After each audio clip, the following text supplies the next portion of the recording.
আচ্ছা, এখন আমরা 10 নম্বর ম্যাথে আসি। এটা অনেক সহজ একটা ম্যাথ। এই যে কোশ্চেন দেখে আমরা অনেক সময় ঘাবড়ে যাই, একটু ডিফিকাল্ট মনে হয়, বাট সহজভাবে চিন্তা করলে এটা অনেক ইজি ম্যাথ, অনেক এটা মুখে করে ফেলা যায়। সো আমরা দেখি, Twinkle Savings Association has interest sensitive assets of 325 million. So আমাদের প্রথম ইনফরমেশনটা হচ্ছে ইন্টারেস্ট সেন্সিটিভ অ্যাসেটস দেওয়া আছে, সেটা হচ্ছে আমাদের এই যে ইন্টারেস্ট সেন্সিটিভ অ্যাসেটটা আছে 325 মিলিয়ন। তারপর ইন্টারেস্ট সেন্সিটিভ লাইবিলিটিটা আছে, এই যে ইন্টারেস্ট সেন্সিটিভ লাইবিলিটিও হচ্ছে আমাদের 325 মিলিয়নই দেওয়া আছে।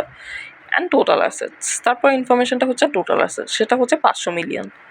তারপর বলেছে যে what is the banks dollar interest sensitive gap. তো প্রথম কোশ্চেন হচ্ছে ডলার ইন্টারেস্ট সেন্সিটিভ গ্যাপটা কি, এটা হচ্ছে ফার্স্ট কোশ্চেন। তারপর বলছে what is Twinkle's relative interest sensitive gap. তারপরে কোশ্চেনটা হচ্ছে রিলেটিভ ইন্টারেস্ট সেন্সিটিভ গ্যাপটা কি।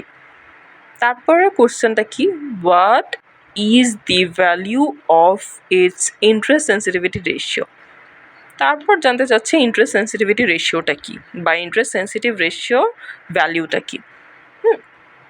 Is it asset sensitive or liability sensitive, এটা কি অ্যাসেট সেন্সিটিভ নাকি এটা লাইবিলিটি